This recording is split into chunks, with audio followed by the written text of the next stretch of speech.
Саламатсыздарбы? Биз турган жер бул Талас областына караштуу Бакай Ата району өзгөрүш аймагы.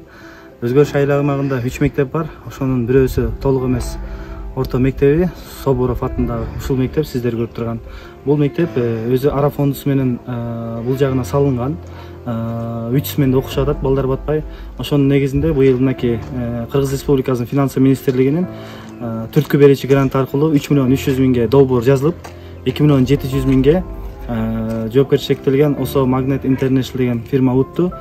Бунун архитектуралык документтердин бардыгын биздин Бакай Ата район архитектурасы 35 миң сомго бүтүрүп берген. Бул жерде разрешениясы АТЗ деп коет, архитектурно-техническое заключение, анан рабочий проектсин бүтүрүп берип, бардык ушул СНИП деп коет, ошол норма менен бүгүнкү күндө иштер жүрүп атат. Өзүңүздөр көргөндөй крышасы бүтүп, Кудай бурса ички отделка жумуштарына кирип.